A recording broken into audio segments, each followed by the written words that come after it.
So today I'm sharing with you my dissertation, which is titled Striving to Do Things Differently, a mixed methods pilot investigation of tuning into kids for Black parents of preschoolers.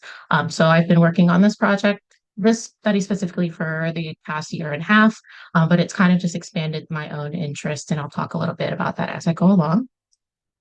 So the agenda, I'll be sharing, at least with my committee, the changes from the proposal that I presented to the changes that were made.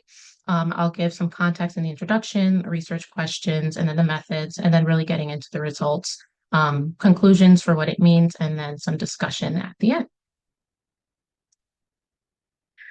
So the main things that change from the proposal to this main dissertation are in the parent interviews. Initially, they aligned with one of the forms that I'm using to collect kind of quantitative data, but after discussing with you all, I incorporated some questions just to get parents' perceptions of how the program that I'll be talking about aligns with their parenting goals, their values, and kind of like their culture. Additionally, I was originally going to collect data at 4 time points, but for the sake of being cognizant of people's time, I took out the midpoint. So I only collected data before the intervention, after the intervention, and then 1 month after that. And then I switched the data analysis up a little bit, kind of based on the sample size that I have. So because this is a pilot study and the sample size is small, I switched from an ANCOVA to an ANOVA, just because it became more important to me to look at more descriptive changes over time. And so you'll see that as I walk through the results, not needing to control for any variables at pre-test just didn't seem necessary for this project. So a little bit of context. The study is really based in understanding emotion socialization for children. And so that usually involves parents and caregivers, how parents and caregivers really help children understand, express, and manage their own emotions. And so this work really kind of focuses on the family culture and context, because we learn about our emotions through watching our parents, through watching siblings and other family members. And so within the literature with Black parents, there was this consistent kind of language where they were using supportive or unsupportive parenting practices. And as I was reading, unsupportive parenting practices were often associated with Black parents. But then as I was reading, I was seeing that those parenting challenges were often to protect their children from systemic barriers like discrimination, racism, things like that. And so this study really looks at what emotion socialization looks like in Black families. And they use the term dismissive parenting a lot in the literature, which often just means kind of protecting children from some of those bigger emotions. So it doesn't necessarily mean harm, especially for Black parents. And so that's part of the reason I really wanted to focus on this sample and this intervention itself. So this model kind of provides some of the conceptual framework for what I was working with in this study. When it comes to parenting, we can focus on these three main parts. There's a lot of observing, there's parent characteristics, there's this middle part that's kind of directly related to the child's responses, and then how they use that experience to adjust. But for me, I'm focusing more on parenting practices and parent characteristics. And when I talk about it a little bit later, you'll see that a lot of parenting programs focus on the child outcomes and not always the parent ones. And so I was really interested in looking at parent experiences in these kind of parenting programs, especially because there is a link between parenting practices and children's outcomes. So if we can change the parenting practices, the hope would be that you would see some change in the children as well. But with that, there's actually limited support for interventions to support Black parents. There's a lot of parenting literature that's evolving and it's really growing, but it is primarily conducted with white middle class participants. And when Black families are included, it's such a small percentage, it's hard to know whether or not that specific intervention is actually effective for that group. And so I have this quote here that evidence-based practice is the integration of the best available research with clinical expertise in the context of patient characteristics, culture, and preferences. And based on what we have, the best available research does not account for those individual contexts, those characteristics and culture and preferences. And so being able to understand what the program that I'm going to be talking about, how that works for Black parents is going to be really important in getting a better sense of what programs work for this group of families. So the intervention that I'm talking about is called Tuning Into Kids. It's a group-paced, emotion-focused program.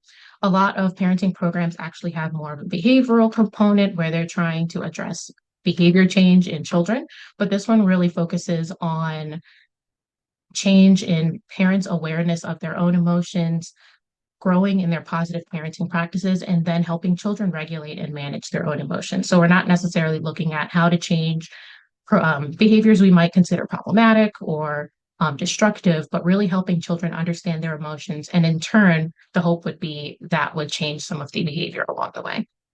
Before tuning into kids, most of the research has been conducted, most of it's in Australia where it was developed. There have been a few studies in Iran, China, and Norway. And those studies have really found that parents have reported reduced anxiety in their children, reduced conduct behaviors. Parents have reported using emotion coaching, which is a huge portion of this intervention, really to support parents' use of coaching their children through their emotions. And as you can see, most of those outcomes are child outcomes. In addition to that, this program has really only been studied outside of the US. There are two I'll say published studies done in the US. One is a qualitative study looking at parents' perceptions of it. So there's no data on how effective it's been, but really how parents understand it to be helpful for them. And the other was by apprenticeship that was actually looking at an adaptation of tuning into kids. So it's not exactly a one-to-one comparison for what I was doing with my dissertation. So really this project is twofold. It's to understand how this program works with Black children, but also just in the US in general.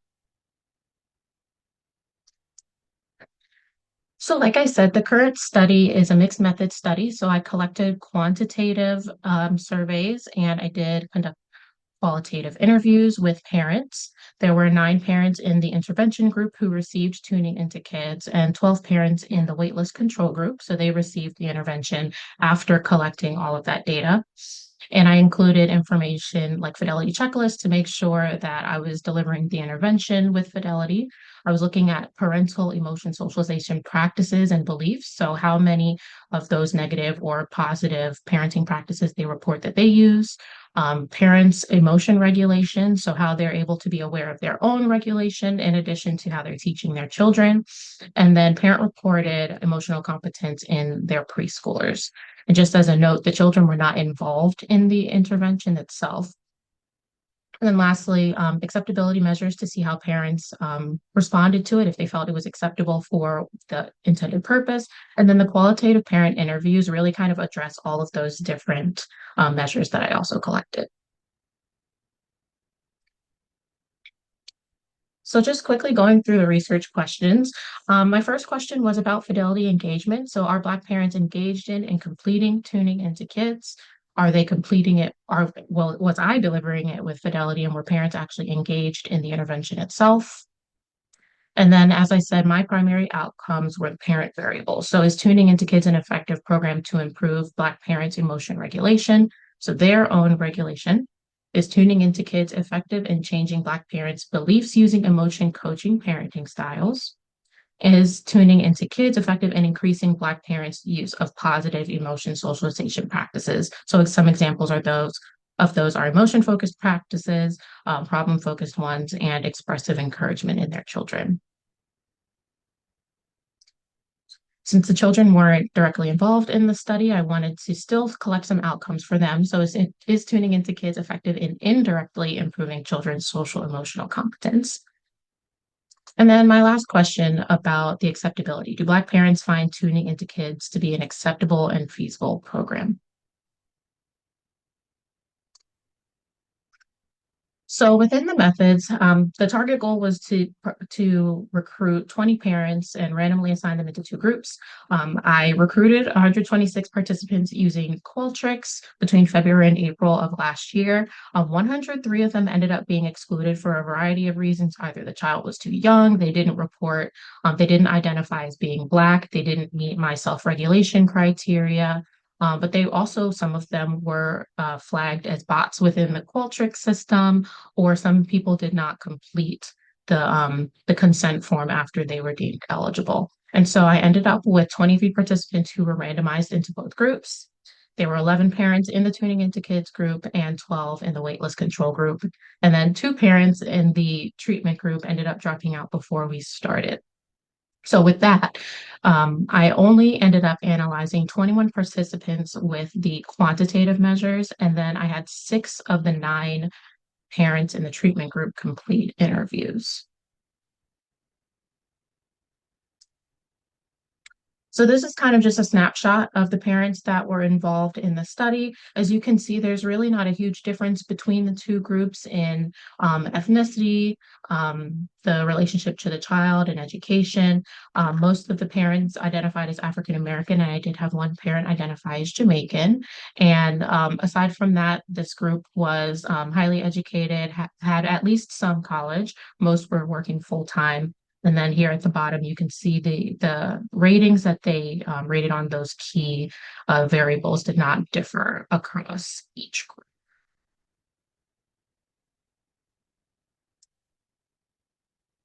And then in terms of the data collected, these 4 questionnaires at the top were my key variables. So difficulties in emotion regulation scale was the parental emotion regulation scale, parental emotional style questionnaire, the PESQ.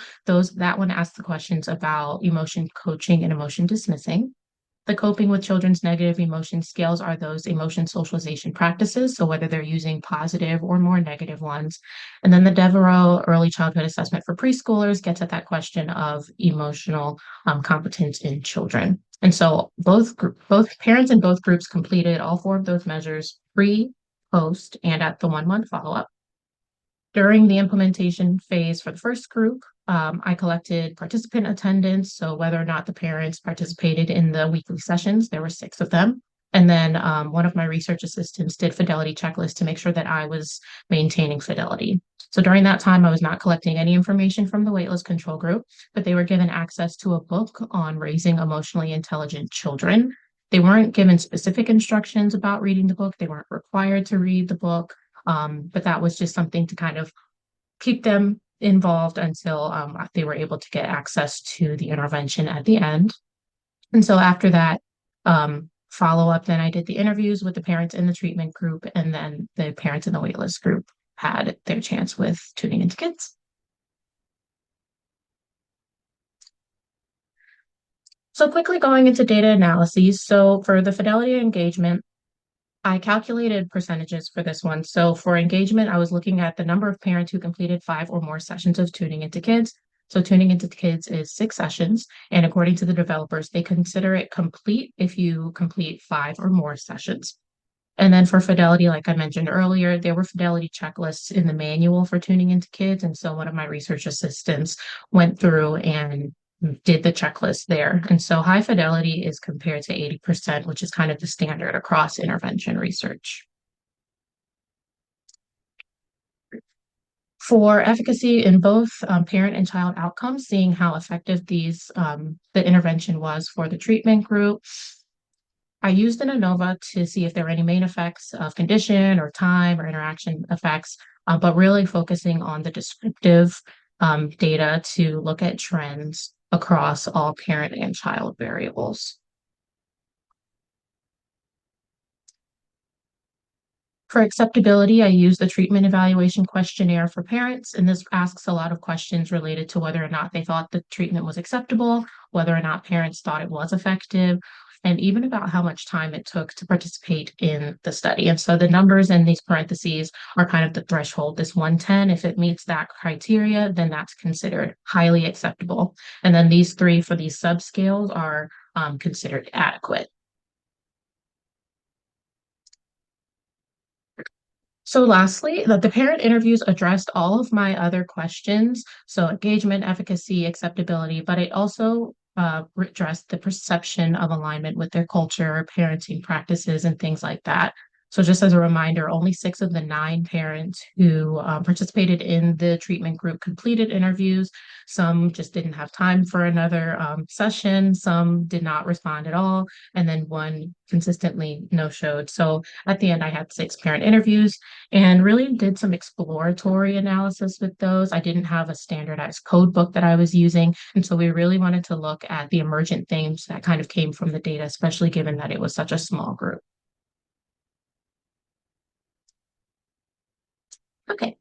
So getting into the outcomes and what this actually looked like, in terms of engagement and fidelity. So looking at attendance, I had 7 out of 9 parents complete at least 5 sessions live. I did record the sessions, and parents were able to watch them if they missed it, or watch it if they wanted to catch something that they couldn't remember. So 63% of those parents completed, I'll say completed tuning into kids. And then in terms of fidelity, I did a great job. I had 100% fidelity as rated by a second rater, and that was 100% for each session. So that just means that I was following the material as um, printed in the manual. And then there's also this note about this optional material. Some of the sessions had additional material, and sometimes we used more if it was appropriate for the parents in the group. So that the additional material ranges from 108 to 120%.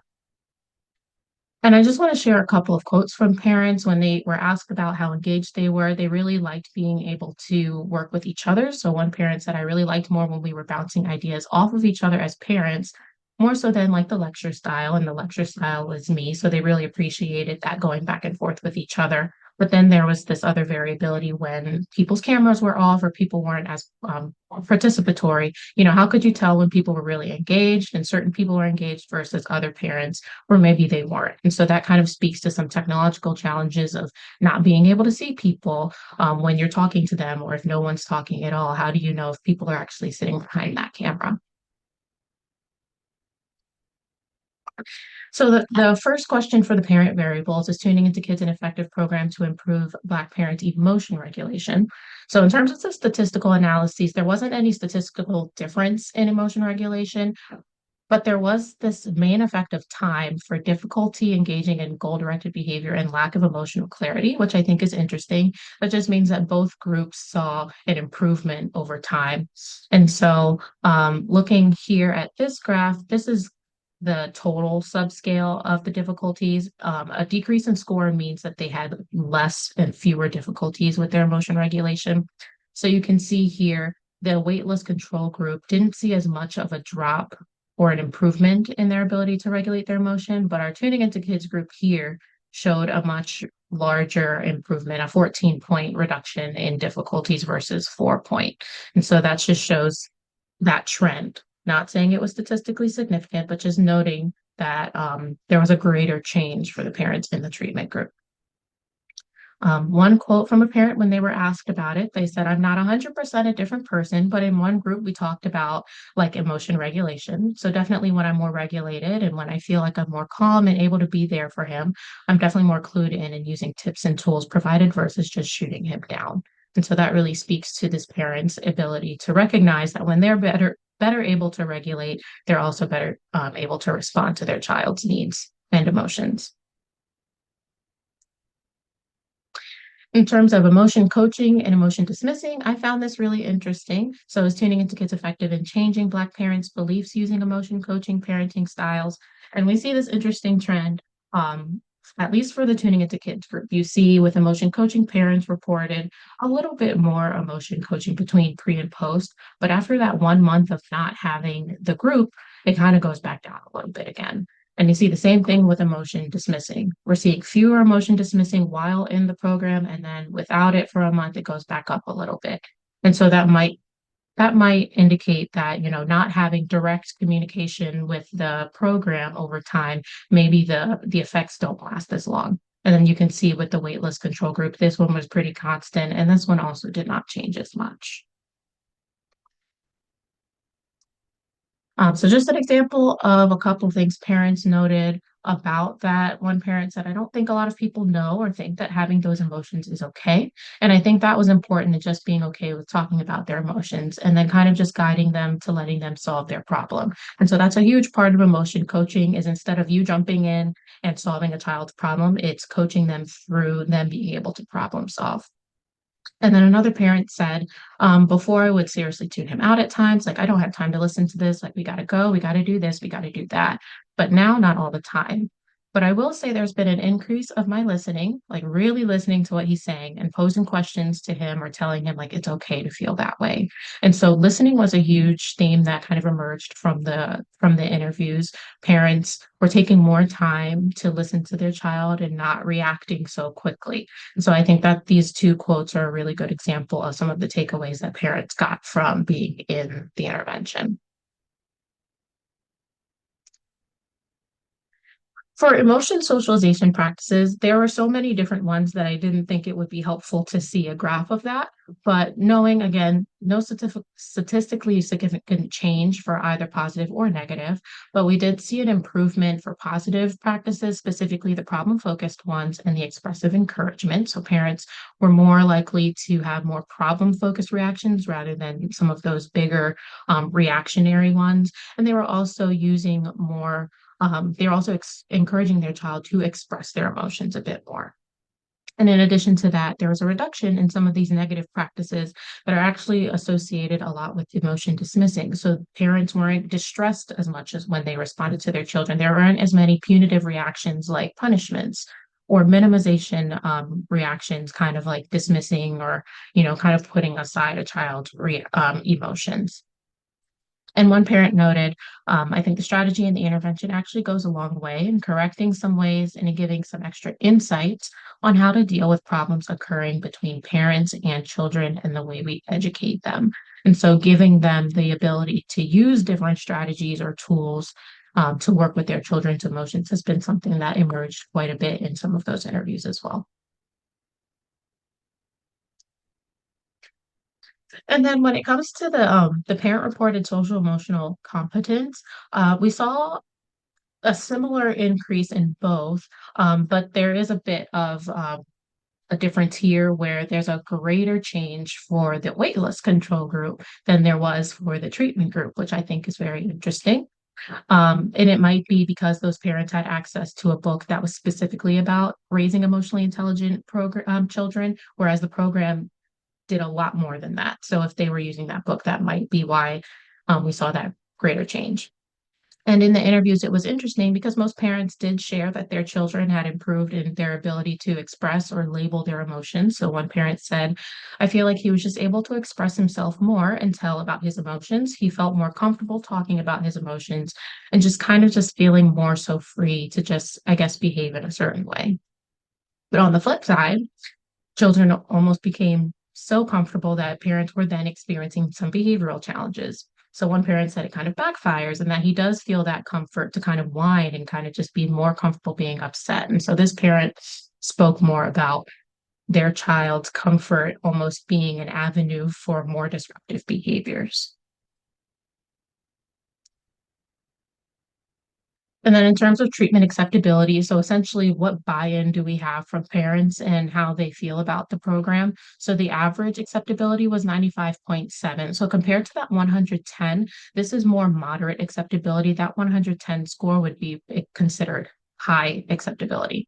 But when we look at the subscales, general acceptability here is considered moderate as well as this effectiveness and time required. And so that just means that parents felt that it was moderately acceptable. They found that it was moderately effective, and the time it required was moderate. It was fine. So one parent specifically said the time for the meetings coincided with a part-time job that I had, so I didn't manage to attend all of them, but I listened to the recordings that were sent. So being able to have those recordings as an option was helpful for some parents. And then another said that the best part was being able to talk to the real people and getting to understand where they come from and about their experiences with their family. So being able to have that engagement, that back and forth with peer support was really important for a lot of parents. And these quotes were pulled more from some of the questions related to alignment with their own culture or community or even how they were raised. And so it came up a lot that parents talked about how different it was for how their parents raised them or even the ways that they've been raising their children and kind of this hope for the future. And so one parent said, we're as parents striving to do things differently from how we were growing up. And we kind of been shifting gears and trying to learn more about how the healthier way to parent that was different from how we were raised. And there were a couple parents who also used the terms gentle parenting. I think emotion coaching is kind of along the same lines. And so to see that kind of come up in the interviews was really interesting. One parent also spoke about the realities of raising Black children and how emotional expression plays into that. And so she explained how she said, I thought about this more, especially by coming through this program and raising Black boys. Like when we get upset, when we have males walking around who dismiss other people's emotions, we can't put out how they're feeling. That's another reason why I've been huge on him expressing himself, because I'm raising this Black boy who will eventually one day be someone's partner. And so we talked a lot in the group and in some of the interviews about how it was important to not just think about how they are in the moment, but everything that these children are learning today are going to speak to how they respond to situations in the future. And then it also came up how the strategies in this program don't necessarily align with how other family members or their community address problems in parenting. So one parent said, I guess, trying to just deal with other people and their 2 cents and their own beliefs about how parenting should work, how you should be caring for your child. It's very difficult to have a mismatch between the way that you're raising your child and how others believe you should be. And so that came up as a theme in our interviews as well. So just moving on to what this all means. When it comes to the treatment, engagement, and fidelity, there was adequate attendance compared to other tuning into kids research. But that 63% of parents completing the program actually aligns with Black parents' attendance in most other parenting programs. And so while it's not exactly on par with tuning into kids, it does reflect that Black parents respond and attend these sessions just as much as they do other parenting programs. And then the 100% fidelity across all 6 sessions met that 90% threshold that's common in tuning into kids literature, and really shows that even in this virtual platform that it was delivered in, it can be delivered with fidelity and in each session, and in addition, having some of that optional material as well. But it's important to think about, how engaging parents, especially over Zoom, can be really difficult. So being able to understand how to accommodate with changing work schedules, understanding that sometimes people might be engaged, but they might be taking care of their child who is also in the room with them, and being able to attend to those responsibilities.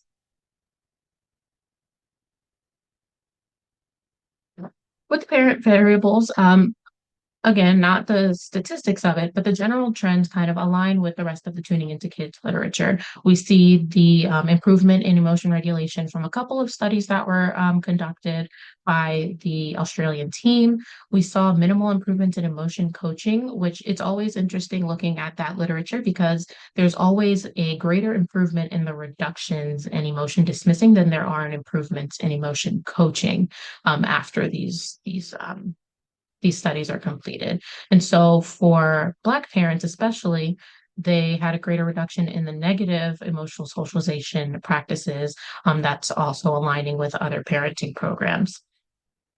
And specifically, I do want to mention emotional expression here. So just in the literature and just in my experience, emotional expression is a large part of Black culture. And so seeing that parents actually improved or reported increased emotional encouragement was something that was really important for me to see. And so what this tells me is that one, with such a small pilot sample, it's really important to look at some of this statistical data with caution. And so being able to have more information about what this program looks like for parents specifically, Black parents specifically, is going to be important in understanding, whether or not this is appropriate on a larger scale. And then also putting greater emphasis on parental outcomes and not just looking at children, as we know the ways that parents respond are going to affect the child. And so being able to start kind of at that side of the graph rather than in the middle is going to be important for the future. For the child variables, both groups showed improvement in self-regulation. Again, that could be due to the book that parents in the waitlist group had, but it also could have just been maturation. Children, as they get older, sometimes are able to kind of regulate a little bit more. But that's also on par with other parenting programs where children's emotional competence improved even when they were not directly involved in parenting programs. And so, in order for us to kind of look at what that looks like more broadly, I think it would be important to use other methods of collecting data. So, I was only collecting information from one parent, but maybe having both parents provide ratings, maybe having a teacher if they're in a daycare or some other caregiver. And that was also it's also important to recognize that children might not immediately benefit if parents also haven't made the change to some of the parenting practices taught in the group. Lastly, with the treatment acceptability, so I had adequate acceptability, within the surveys, but I think some of the interviews really suggested that parents felt that it was really acceptable. They really appreciated having that peer support from each other and not just kind of having like a didactic type of parenting program. TIC is generally TIK is usually reported as being highly acceptable. And so be kind of being in that middle adequate acceptability, it will be important to use this program with a larger sample, a larger group of people to see how well they rate it. But the qualitative interviews actually are comparable to the one US study of tuning into kids. They did it in an Appalachian region of the US. And parents in both studies really emphasized some initial resistance to the strategies. They talked about how it didn't necessarily align with their culture. But they all reported that at the end of it, they were adopting emotion coaching with their parenting practices. And so I think that's really important to know. Just looking at the US, the parents in that group were not Black, but just knowing in the US, this is a program that can be used to kind of change people's minds about some different strategies in parenting. And so I think that's really helpful knowing that qualitative interviews can give us a better sense of how parents are feeling about these groups, whether or not they actually think it's helpful or whether or not they'd be able to adopt it into their own parenting. And then also understanding that the virtual delivery of anything is going to impact how people see these programs. And so maybe it would have looked differently if it was in person.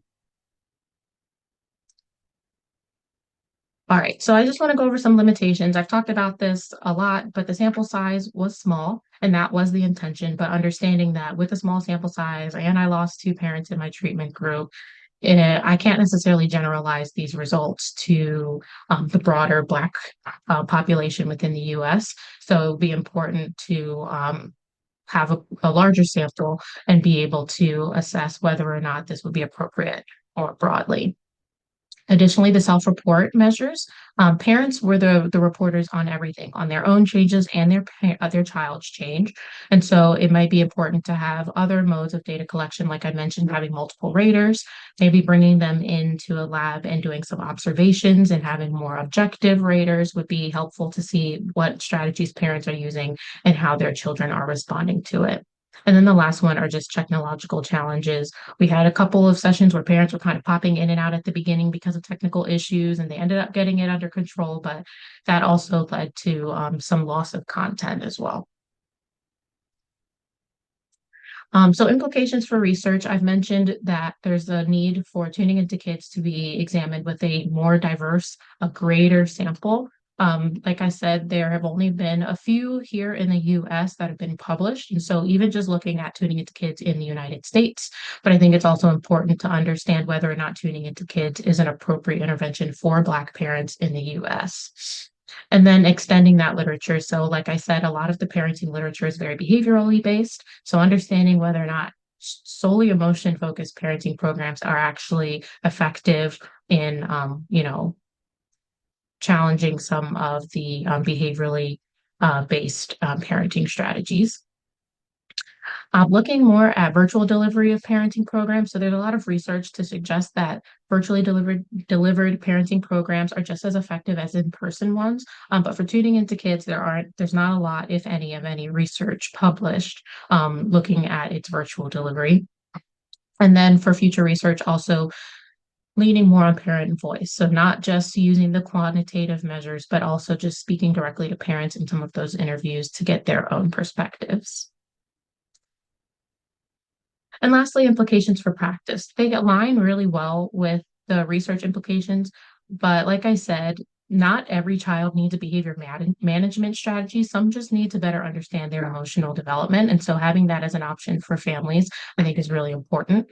And programs like this would work really well with community partnerships. Some of the parents mentioned that they wish they could bring back this program to their church or their community centers. And I think instead of having families always come to us wherever we are, it would be important to bring these into the community so that they also have that peer support within a community that's already established. Again, virtual delivery is, as we've seen from the pandemic, we can do a lot of things virtually, and it also reduces a lot of barriers for families who cannot get to certain places because of transportation or schedule. So being able to be flexible with that is key. And then the flexibility of tuning into kids provides a lot of opportunity to address some cultural values. So I did not do any cultural adaptations in this study, but I think the flexibility of it, just from my experience, would allow some cultural adaptation based on whichever group or population you're working with. So that felt like it went very fast. But that's the presentation. But before getting into the discussion, I just want to acknowledge a few key roles. My dissertation was funded by the Society for Study in School Psychology Dissertation DEI grant. And so with that, I was able to give incentives to my participants. I was able to pay a research assistant. And so that was vital in me getting this done, in addition to some hard costs and completion fellowship money. Again, my committee members, thank you so much for your support with this project. And then also my family and friends, those who are here, those who are not here. It's been really important to have your support both in person and virtually over the past almost 5 years. So I thank you for that. But now I want to open the floor to my committee for a discussion and some questions.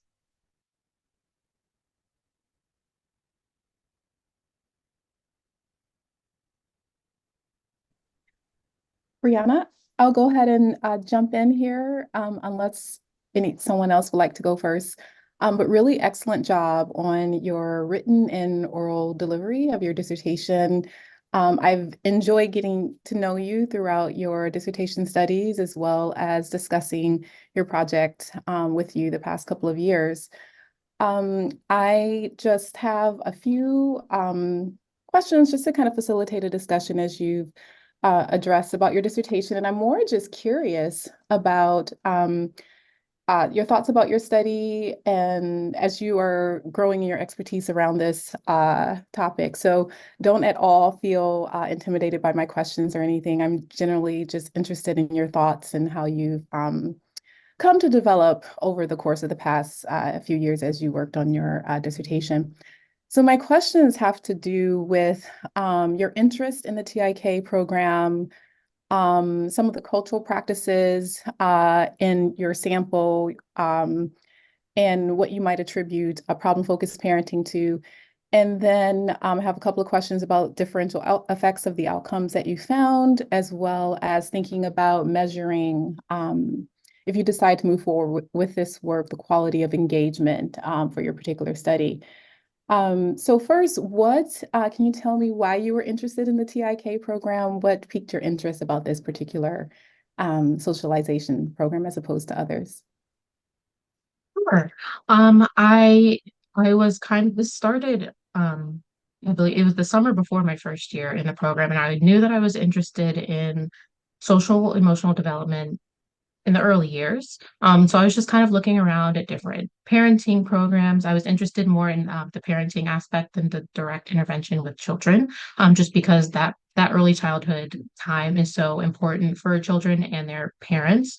And I found I'm still not sure how I came across tuning into kids, but it was cited a lot in a lot of the research in the behaviorally based parenting programs where they would say, oh, and this part of our program is more emotionally based, similar to tuning into kids.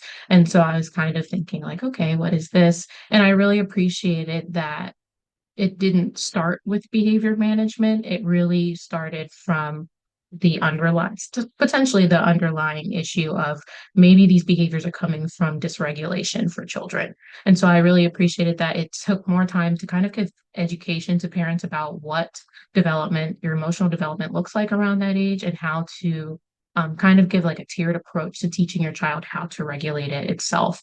And then I was trained in it at the height of the pandemic. I believe it was in 2020. And I was able to see the manual for the first time. And it's really heavily based in research, which I really appreciated.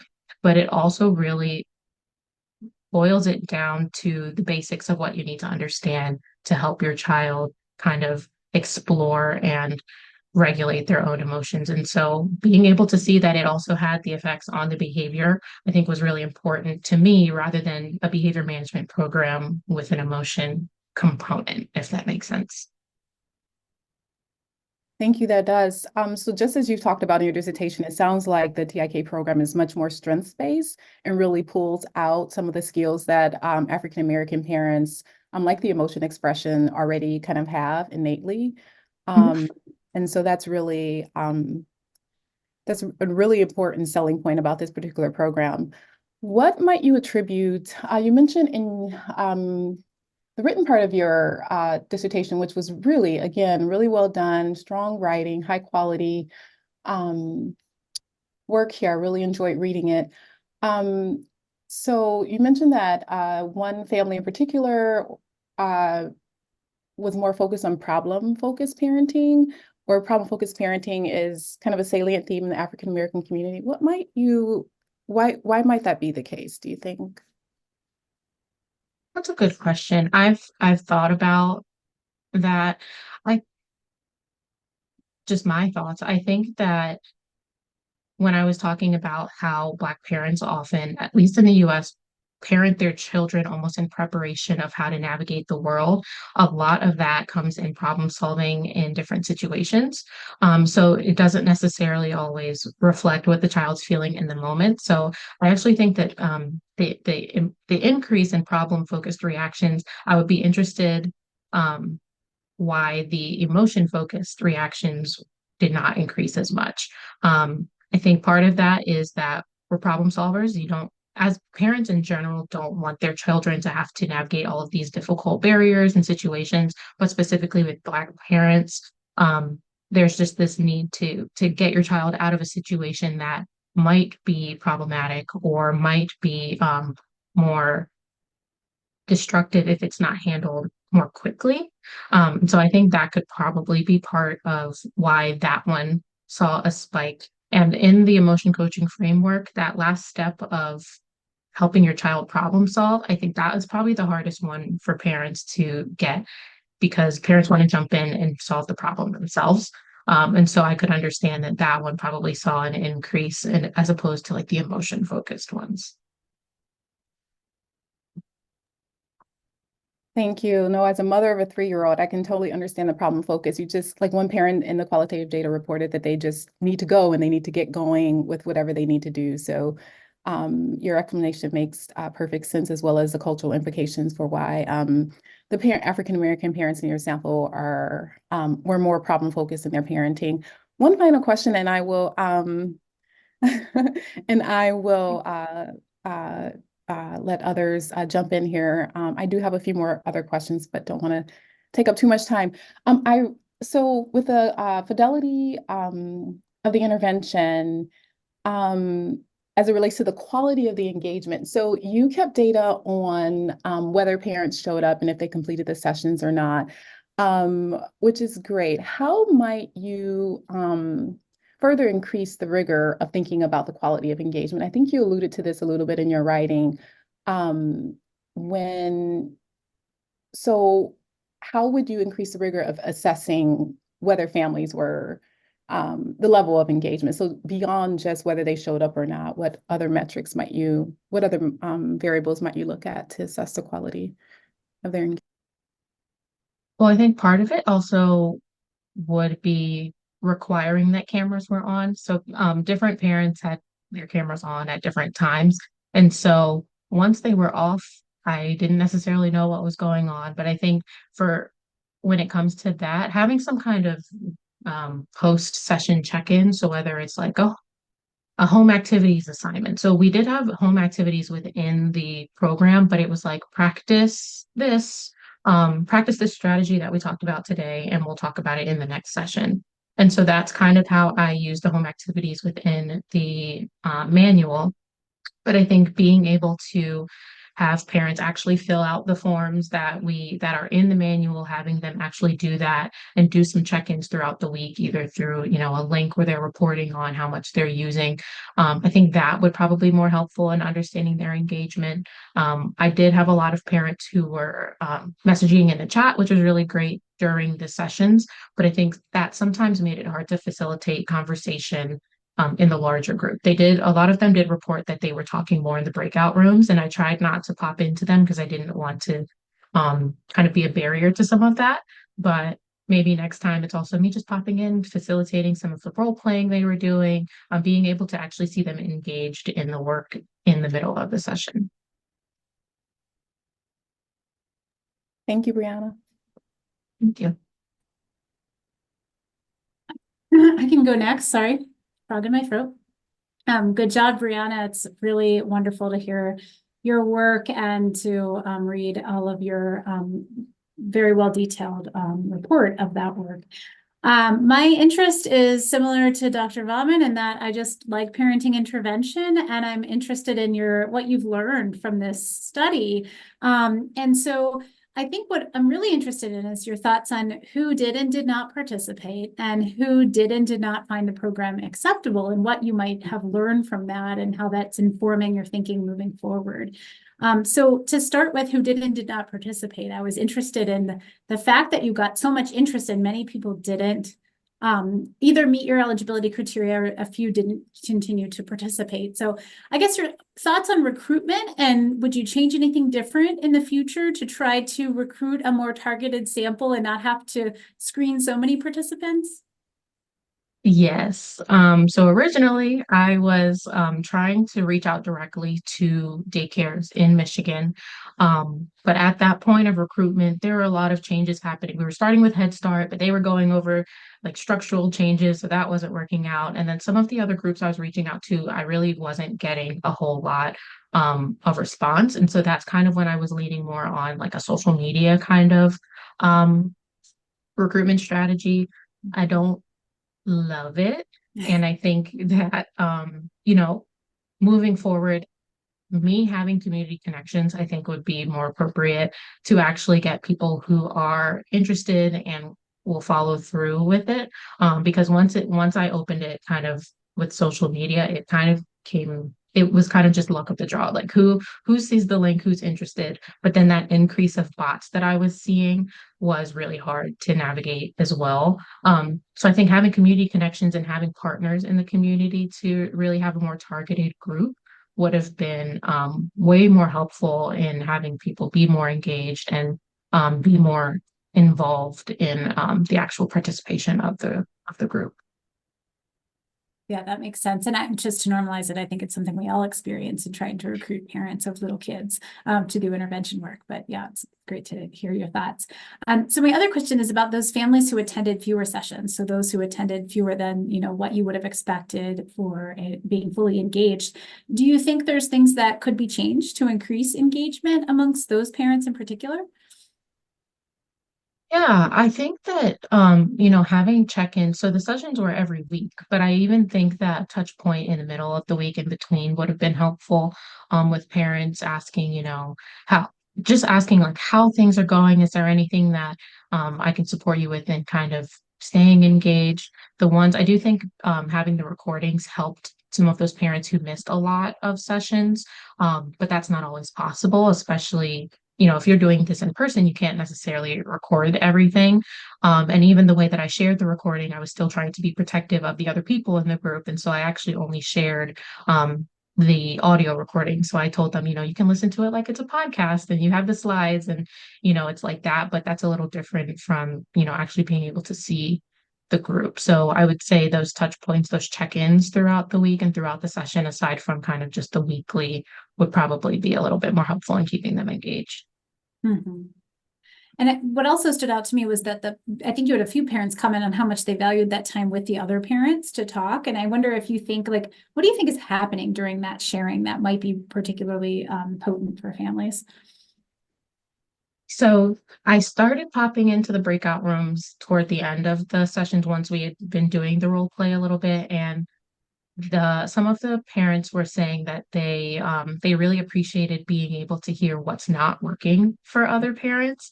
And so, in the sessions they wouldn't necessarily want to say like, oh, that didn't work for me, or one person would say it and then others would share. But they were talking about it a lot more in the breakout rooms, and I think that was really helpful for them to not feel so discouraged about it, because I do think it's a very different way to parent and it doesn't feel natural at all. But being able to have that support, being like, oh, that didn't work for you either. Okay, I'm not the only one, I think was really helpful for them. Yeah, that's great to know. And, it makes me think about like peer mentor programs and whether that might be useful to think of it as, something that could be an add-on for this sort of thing. So my last thing is a comment, and I think having, done small sample work and thinking about some small sample work, I would encourage you to focus more in your narrative on the trends in the findings that you have rather than statistical significance. I think many of your trends suggest some potential efficacy here and certainly promise. And I would, just encourage you to not worry so much about significance. That's what I know kind of input I get from methodologists from time to time about small sample work. So that was just a comment. I appreciate you saying that, because I think Dr. Carlson and I talked a little bit about the pros and cons of leaning on that trend data a little, and whether or not I was kind of overinflating positives of those trends. So it's also nice to hear that it's not uncommon to kind of lean on that a little bit. Okay, I think I'm up next. I just want to add my gratefulness for the work that you did. This mixed method approach I thought was just lovely. The comments from parents were so powerful and such a compliment to your quantitative data. And the fact that I know you worked, well, I don't know nearly as much as John how hard you worked on this, but I thought your effort really came through. And, this was complex work, and it can be so tempting in a dissertation to, choose less complicated things, but you tackled something that you were passionate about and so important. And what a contribution to the literature. Even with the small sample size, even with the pilot nature, this is just entirely critical work that you're doing. So thank you for doing it. I have a couple of just conceptual questions I just wanted to hear your thoughts on. And these are not things you necessarily need to change in this dissertation, but maybe things to think about when you're writing up your dissertation for a publication. One of those, as I was reading your work, which was so well written and well organized, your presentation was fantastic. Also, you did a beautiful job of taking very complex work with many steps and articulating it in a half hour. That's not easy to do. But I'm wondering about terms like unsupportive parenting practices, intervention.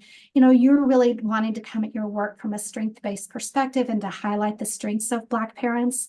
And I think one of the ways that you could continue to contribute to the literature is to call out the use of some of those terms that are used so often in the literature. I think what you've kind of shown, what you talked about in your lib review is that, what a white focused literature might suggest as unsupportive parenting in many cases is a very intentional, helpful practice. And I think we need to get rid of terms like unsupportive parenting and even terms like intervention in many cases that, kind of presume there's a problem to change. And you saw a lot of strengths in the qualitative and quantitative data. So I would suggest when you're writing up your dissertation that you maybe a little more proactively call out some of those terms and, suggest alternative ways of talking about practices. And sometimes just talking about what the practice is rather than labeling it as supportive or unsupportive. So that was one thing to think about. I was also thinking about that question relative to how to word research questions and things like that, like improvements. Does there need to be an improvement, or are we just more curious about how parents are responding? And I know you were really focusing on a parents who were perceiving difficulties in self-regulation. So it may be less relevant here, but I wondered what your thoughts were as you were writing this work and you were thinking about the strength-based approach, but also what terms and phrases and conceptualizations are present in the literature that are problematic. What kind of struck you? Yes, I think we talked about this at my proposal defense about some of the conflict I have with a lot of the terms. Yeah. And I think for this dissertation, I felt like that was making this more complex than I had the time to manage. But I think that words like improvement, I did use improvement. I think I also floated the idea of using change, like, do parents change their emotion Yeah. coaching beliefs, which I think is also which feels neutral. Yes. It doesn't Yes. imply any kind of specific direction. And I used words that were more that aligned with most of the tuning into kids literature. But I think moving forward, I would be Mhm. more intentional with using more neutral words, just like, is there change at all? Are parents noticing changes in certain behaviors or in their emotion regulation rather than improvements? Because like you said, it's all contextual. So improvement may not look the same in one group than it does in another. Yeah, absolutely. Absolutely. I was also intrigued with your model on page 10. And I wasn't sure if tell me about that model. Was that a model you designed or you adapted for this work, not necessarily this particular study, but this work? How Is it did figure 3 come to be? figure 3? Is that the one that I showed in here? No, this is a more No. complex model. I found it on page 10 of your dissertation. Let me look at exactly which one you're referring Sure. to. Figure 3? Yes. Oh, no. So that's actually the model that Tuning into Kids uses. So it's in the manual. Got it. So Okay. it really addresses why Tuning into Kids addresses all those different cultural and Okay. social factors, which is why I really appreciated Got it. the program itself. They adapted from their own work. Got it. Okay, that Yes. makes sense. Let's see.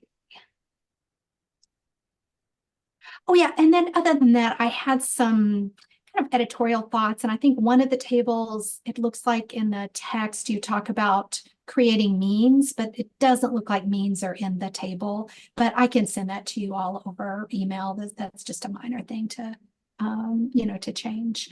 I wondered if you would, this goes back to, I think, a question that came up before about how you might screen parents. I wondered if you had thoughts on kind of self-report measures for screening. And I was thinking in particular about the DERS. We've used it before, and to some degree, it takes a certain level of regulation to recognize that you're dysregulated. And I don't have a better solution, but I just wondered if you had thoughts on measures and things you've learned from measures after this study. Yeah, there were a couple that I was considering specifically about parental emotion regulation. Yeah. And part of the reason I used the DERS was because I had seen it more in parenting literature. It's specific to regulation in parenting. There were It's a used lot a of lot. other, yeah, and there were other ones that were just kind of emotion regulation in general. And I think that can look a little different in different situations. So I used that one because I was seeing it a lot. I think it had um the reliability within Black parents was fine enough, and it was probably the one that I was able to find the most Yeah. research backing for. But I would also be interested in what like a parental emotion regulation measure looks like for different parents from different races. Mhm. Because again, it was probably validated with a predominantly white sample. And some of that regulation might look different, even if someone, even if they have the same kind of difficulties with emotion regulation, the way that it presents might be a little different. And so being able to look more intentionally at the specific items, I think would be really important. Yeah, that's a great point. Yeah. I think that's it. Yeah, the rest is just tiny stuff. I'll email to you and John. Okay, Well done. thank you.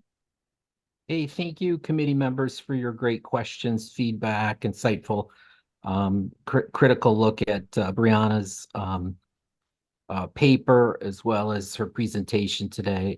Thank you, Briana, for a great presentation. You did it, right? This study was not easy to carry forward, but you did it and you wrote it up and you defended it today. Thank you for that. Thank you to the audience for being being present and listening into your scholarship and in your scholarly ways, which I love to share, right? I love that others get to see you be a scholar, which I see in our regular communications. Thank you to the audience, and we might open it up to some questions from them here in a second. But let me reflect on just one thing real quick with you, which I hadn't really had the chance to do, which is your thoughts on the Tickle versus the Tick. So Tickle is the online version, and I'm all about in my research about accessibility and about trying to give away our discipline to those that need it. And clearly, we're not doing a good enough job given the rates of emotional and mental health challenges we see across the country and rates of suicide and alcoholism and other things. But I'm all about access, right? And you had the chance to kind of look at a program that was very accessible, the online version, as a part of your apprenticeship. And then maybe against my vision, which I was always nervous about, during COVID, can we get data collection? And can we do parent groups, first of all? And I've done plenty of incredibly years parent and teacher groups in the past, and they are full of challenge. And that slide that you laid out with your participants that you tried to recruit, and 100 some did not weren't recruited. That just reminds me of those days of how challenging it is to get motivated parents into intervention studies, which then always makes me think about what do those intervention results actually mean? Like who do they apply to? Very small group of people that were highly motivated to kind of be a part of that study, to sign off on consent forms, et cetera. So anyway, I just wondered about your thoughts about, your tick results versus the tickle results, at least the initial ticker results that you had from your apprenticeship. If you could share a little bit about what you think similarities and differences are, and if you would stick with this idea of face-to-face through technology, so to speak, or maybe give away the discipline a little bit more than the group approach. Your thoughts on that? Mhm. Yeah, I think that they obviously both have their pros and cons. The Tickle one, for everyone else, it's 10 self-guided sessions. So each session is 8 to 10 minute video of the developer kind of talking through the same strategies in tuning into kids, which is what I did. I do think that it gives away more information and allows families to kind of do it on their own terms. I think that the unfortunate part is you miss a lot of that peer support that was really coming through in those interviews with parents. You're just doing it on your own. It's nice because you can do it whenever you want, but then there's really no one to kind of bounce ideas off of. You're not able to talk with other parents about the challenges they're having unless it's, your other co-parents or other caregivers. Um, I think it probably depends on what each parent or caregiver is looking for. Like, are they looking for something that's a little bit, I won't say quicker because someone could also just watch all 10 of those videos in 2 days, but something that's a little more engaging and involved. I think for parents who really want to practice the skills, I think the group is probably a better option where you are forced to role play the different strategies. And then the other one is more education. It's definitely more didactic, and there's no interface. And there's no community online for parents to connect with others who are participating in it. So I think both have a place, but like you said, it depends on, what's motivating them to participate and what they're looking to get out of it. In terms of acceptability, do you remember similar levels of acceptability? Were there indications that this one was in person was stronger? I mean, I'm familiar with all those, we refer to it in social learning as the Bobo approach, right? Like your model, your who you're learning from, if they're closer in look to yourself, you're more likely to maybe make some changes. But a lot of our research really shows that that actually doesn't matter, that there's some results to indicate that you can get just as equivalent acceptability, fidelity, and effectiveness results through non-personal approaches. And ultimately, isn't clinical work about results and accountability? As long as acceptability is high, right? As long as the consumer is happy, I think, you know, there's some interesting distinctions. I like your approach of you know, different approaches for different people. That's great. But again, when it comes to science and research, let's look at the results and see what we can find in terms of differences. But do you remember any differences in acceptability or at least the trending of the data? I think it looks pretty similar from my perspective. The data looked very similar, and I used different acceptability measures for both, but the tickle in my apprenticeship acceptability was much higher. So that self-paced one actually had higher acceptability on that measure than the one that I used for this group-based one. And I think the literature kind of supports that. It tends to be a little bit more acceptable because you have more control, I think, Mhm. over somebody assigning you certain days and times to kind of come into session, et cetera. Thanks for Yeah. that. Anything else you learned about yourself as and you've been on internships, so this blending of science and practice. Any other thoughts about that hyphen, so to speak, for the committee to think about in terms of your dissertation? What do you mean the hyphen?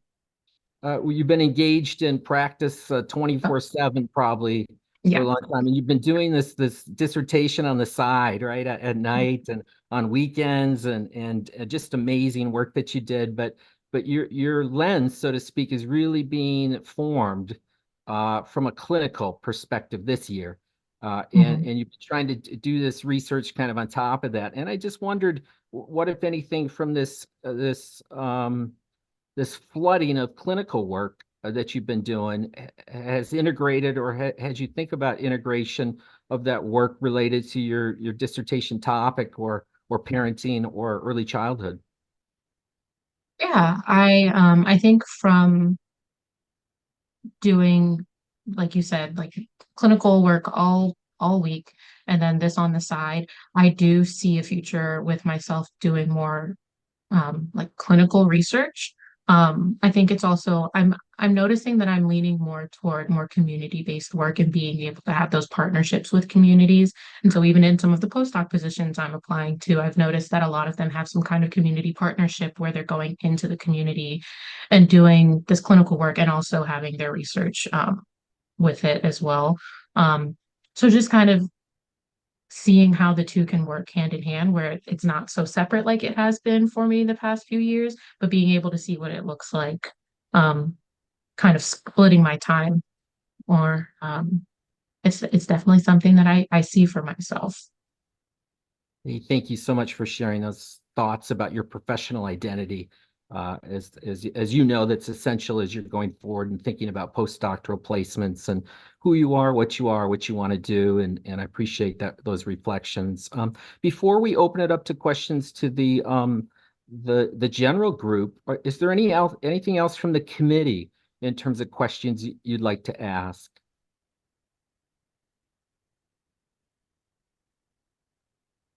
I don't have any more questions. I just have a few comments that I'll include in your dissertation feedback, Brianna, and I'll email those to you. Thank you. Thank you. Let's open it up to see if there's any questions from the general group. And then the next point of order would be for the committee to have a chance to talk on their own through a discussion group. I think you've set up for us, Brianna, but let's open up questions from the floor. Hey, it's Jasmine. Can I ask a quick question? Yes. I just wonder, is there an age group that you find particularly interesting to work with? Yes. So the preschool group, that early childhood group, I guess I didn't include this. The age group for this was 3 to 5. And so for me, that's a group that I love to work with. I think it's really fun working with children that age, and it's really rewarding working with their parents. Especially new parents, I think, have been a really great group to work with because they're just wanting to know so much. And it's been really nice to be able to help them like understand their child and understand, the impact of some of the things that they're working on today can really impact their future. So it's both the children and the parents at that early age that I really enjoy working with, which is why I kind of kept it there for this dissertation. Thank you for that. And then I guess as a piggyback to that, are you overall, will you be looking at different, like a larger scale of ages, or are you just gonna want to hone in on that group that you find most interesting? Hmm. Um, I I would be interested in continuing with the age group. I think that I do think that,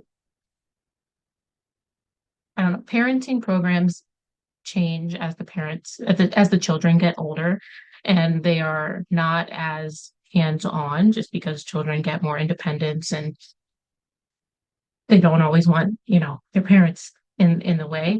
But I think that I would want to, at least for myself, stick within that early childhood age range.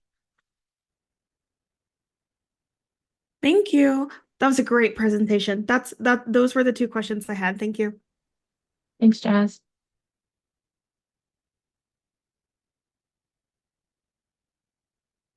Oh, I have a quick question. Are there things from the TIC that you would like to have cultural adaptations for? Are there things in the manual as it stands right now that you would think, oh, maybe this would be a little bit better if we adapted it this way culturally for Black parents in particular, or even thinking broader than that for BIPOC parents in general?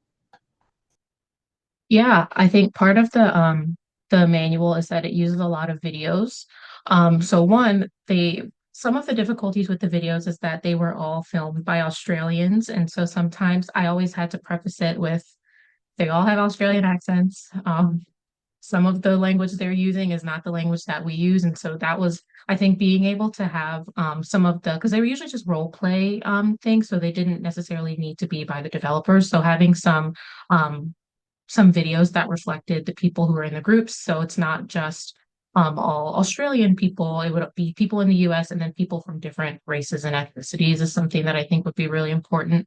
And then some of the situations that they use and some of the role-playing scripts, I think, depending on the group you're working with, I think it would be important to include situations that might be really relevant to certain groups. And so it came up kind of organically as I was going through the program. Some parents were talking about how to address racism and discrimination. And those examples aren't necessarily in the manual itself, but including, how to coach a child through, obviously addressing the moment, whatever discrimination or racist situation they're facing, but helping the child then try to regulate and manage after that, I think is going to look differently from some of the examples where it was like, a child is throwing a tantrum trying to get in the car to go to school. Like that's a very different situation. And so being more specific and intentional about how to adjust certain situations would be really important to change or adapt.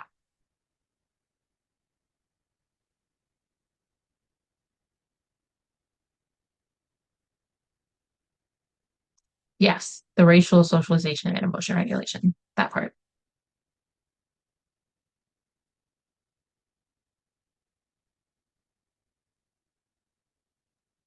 Any other questions?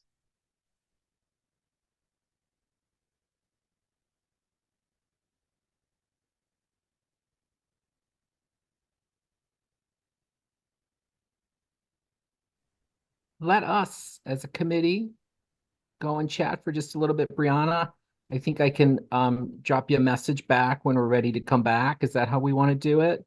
And then are we losing anyone? Yeah. Because I certainly would want a quick introduction of the audience briefly. If we won't see you on the flip side, to say hello, that would be great.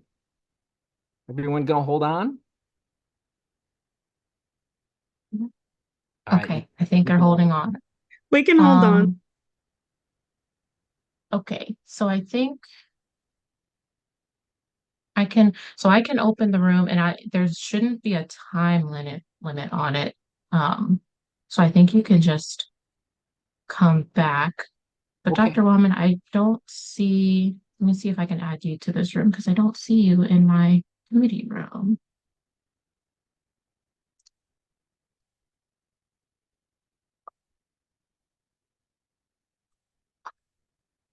They're gone. I think you're ready for us, aren't you? Oh, you came back. Yeah. Yes, they all came back.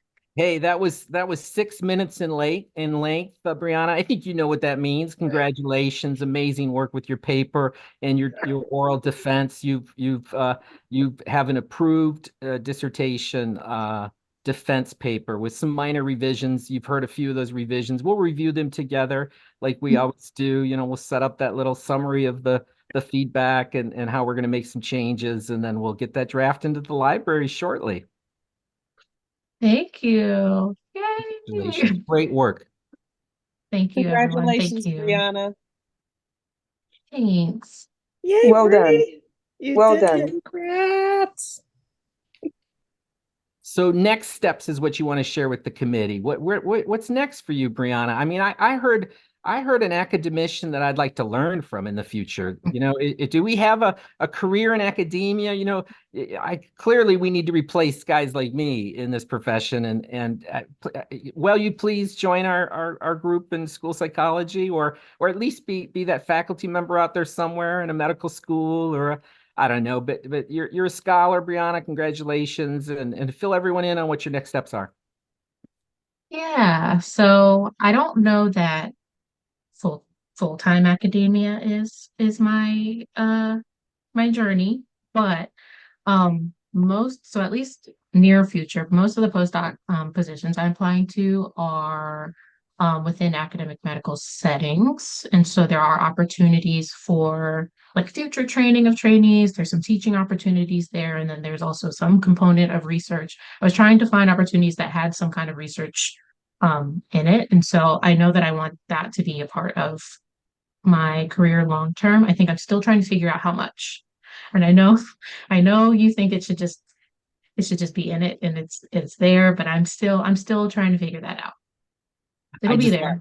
I want to encourage you to think about academia as being a place where you can have whatever balance that you want, Briana. That's the beauty of, I think, academia is to bring personal and professional balance to that career and focus on what you want to focus on your passions. And clearly, when you focus on your passions, you do it well, right? Like this work was really well done. Thank you. How about an introduction to our audience? Sure. I introduced them. So I have my mom and my dad. So Lisa and Eric are here. Hello, Eric. Hello, Lisa. Hello, good afternoon. So they're fully, I would say they probably have the most information of everything that I've been doing the past 5 years. Thank you for your support. Yeah, and then you all know Nancy. Nancy's here. Yep, there's Nancy. So, and I was saying earlier, Vanessa and Tanisha are from kind of like an online community of doctoral students that I've joined. And so they've been really helpful with like co-working a lot, especially during the height of pandemic has been really helpful in my progress. And then Rachel, Jasmine, and Stephanie were from a different online group, which was more of like our just like personal interests, like media and TV and stuff like that. And so they've also, I think I started hanging out with that group probably right before I started the program. So they've also been here for the long haul.